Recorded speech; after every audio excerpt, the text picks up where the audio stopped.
तो आइए जो है हम लोग देख लेते हैं। तो देखिएगा थर्मल प्रॉपर्टी ऑफ मैटर क्या है, थर्मल प्रॉपर्टी ऑफ मैटर क्या होता है। ठीक है, तो थर्मल देखिए सबसे पहले आपने पढ़ा सबसे पहले आपने पढ़ा क्या चीज़, तो मैकेनिकल प्रॉपर्टी ऑफ सॉलिड, उसके बाद आपने पढ़ा मैकेनिकल प्रॉपर्टी ऑफ लिक्विड मतलब फ्लूइड पढ़ लिया। अब मैकेनिकल प्रॉपर्टी ऑफ क्या पढ़ना आपको, तो यहाँ थर्मल प्रॉपर्टी ऑफ मैटर पढ़ना। तो आपने सॉलिड में पढ़ा कि अगर हम लोग फोर्स लगाते हैं मान लीजिए, या तो उसके बॉडी में क्या शेप साइज में क्या डिफरेंस है, उसको सॉलिड में बोलते हैं। अब यहाँ क्या है, अगर लिक्विड है तो या फ्लूइड है, तो फ्लूइड क्या है, मैकेनिकल प्रॉपर्टी है। फ्लूइड क्या है, तो फ्लूइड की क्या प्रॉपर्टी है, तो फ्लूइड हमने देखा कि अगर फ्लूइड की प्रॉपर्टी है कहीं पे रखा फ्लूइड तो उस पर कब प्रेशर लगेगा, कब एरिया लगेगा, कब वो क्या बॉडी प्रेशर लगाएगा, तो ये फ्लूइड की प्रॉपर्टी है। तो बर्नौली प्रिंसिपल हो गया, वेंचुरी मीटर हो गया, इंपॉर्टेंट एसेंट फार्मूला, ऐसे बहुत से इंपॉर्टेंट टॉपिक है, आपने देखा। अगर नहीं देखा तो आप पिछली वीडियो जाके जरूर देख लीजिएगा। ठीक है, तो अगला अब हम लोग का है thermal property of heat. Thermal का मतलब आप समझ रहे हीट होता है। Thermal property of matter, matter का मतलब एक तरह से हो गया, यहाँ पे ये बताया नहीं सॉलिड लिक्विड गैस सभी पे ये क्या होगा, थर्मल प्रॉपर्टी ऑफ मैटर। मतलब हीट जो हम लोग अगर अप्लाई करते हैं, जब हीट प्रोड्यूस करेंगे, हीट सप्लाई करेंगे, तो जो बॉडी होगी चाहे सॉलिड चाहे लिक्विड चाहे गैस हो, तो उसके मैटर पार्टिकल्स क्या करेंगे, एक्सपेंड करेंगे, मतलब हीटअप होंगे, और क्या होगा उसका टेम्परेचर धीरे धीरे बढ़ने लगेगा। तो इसका मतलब हम लोग में इसी चैप्टर के बारे में ऐसे पढ़ना है। तो देखिएगा इसमें क्या है, सबसे पहले थर्मल का मतलब यहाँ पे आप समझ जाइए हीट से ही मतलब है। ठीक है, हीट, और हीट के अगर पढ़ना है तो टेम्परेचर तो पढ़ना ही पड़ेगा। ठीक है, तो ये सबसे पहले हम लोग को हीट और टेम्परेचर पढ़ना है। तो पहली हेडिंग हमारी हो जाती है हीट की। तो हीट होता क्या है, ठीक है।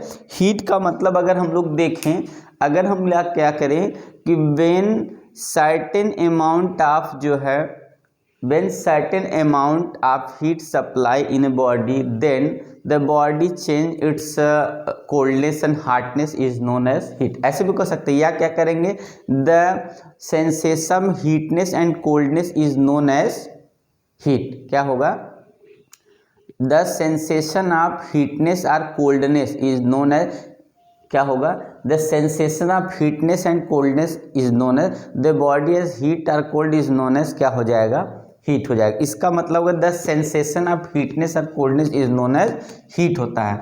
क्या होगा, सेंसेशन ऑफ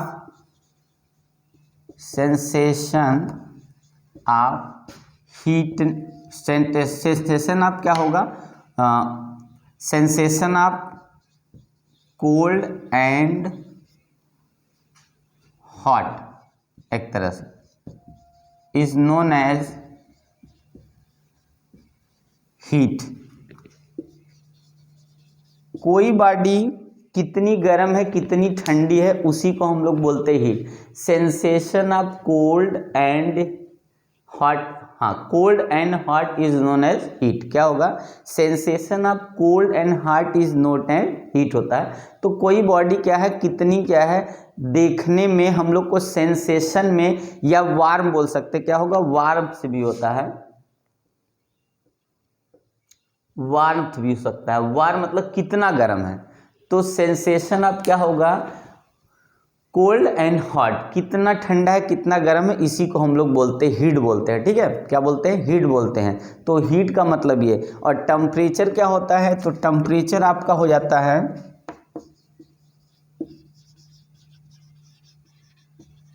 टेम्परेचर क्या होगा, degree of hotness or coldness, degree of hotness or coldness, degree of hotness and coldness is known as temperature.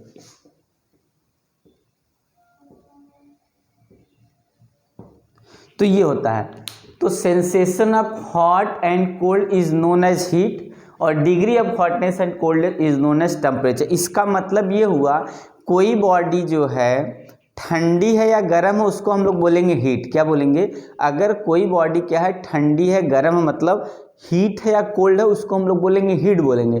पर अगर वही बॉडी का हम लोग क्या करते हैं, कितनी ठंडी है कितनी गर्म है ये नाप के बता दें कि जो है इसका टेम्परेचर 180 डिग्री सेल्सियस है पॉजिटिव और माइनस जो है 10 डिग्री निगेटिव है, तब उसको हम लोग बोलेंगे टेम्परेचर। ठीक है, तो अगर हम डायरेक्ट छू के टच करके ये बता दें, जैसे एटमॉस्फेयर का हम लोग टेम्परेचर मेजर नहीं करते, पर हम लोग बाहर निकलते घर से तो ठंडी में लगता कि हाँ ये तो ठंडा है, मतलब बोलेंगे वो ठंडी का दिस, इसका मतलब है वो हीट ही है। और गर्मी में क्या होता है, यही चीज़ हमको हीट, गर्मी लगती है जब बाहर निकलते हैं, इसका मतलब वहाँ पर भी क्या है, हीट ही है। पर वो ये नहीं बता सकते हम लोग उस समय बिना किसी इंस्ट्रूमेंट के, तो ये हो जाएगा हम लोग का हीट। अगर उसी को मेजर करके बता दे कि कितना 35 डिग्री सेल्सियस जो है 33 या 32 जो है हमारा टेम्परेचर है, तो हम जान जाएंगे वो क्या है, हम लोग टेम्परेचर बता रहे हैं नाप के।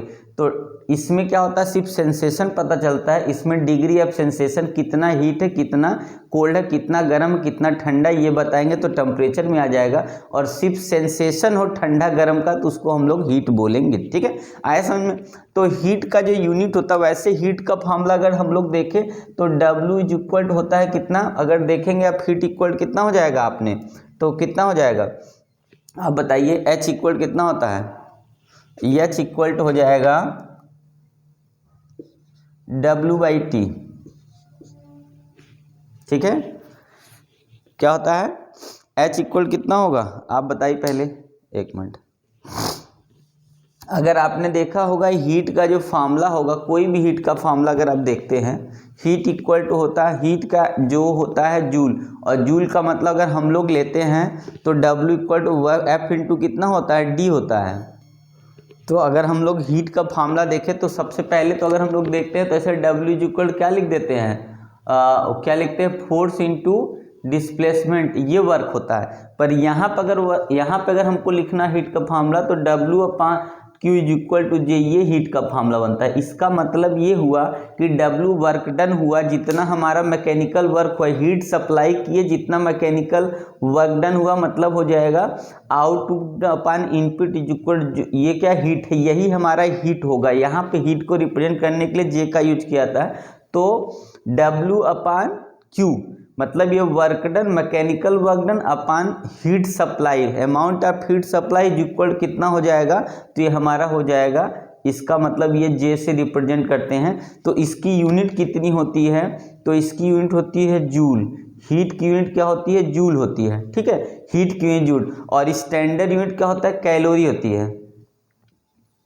स्टैंडर्ड यूनिट कैलोरी होती है, तो 1 कैलोरी में 4.186 जो होता है जूल होता है। 1 कैलोरी में कितना होता है, लगभग अप्रॉक्स लोग मानते हैं 4.2 जो है जूल।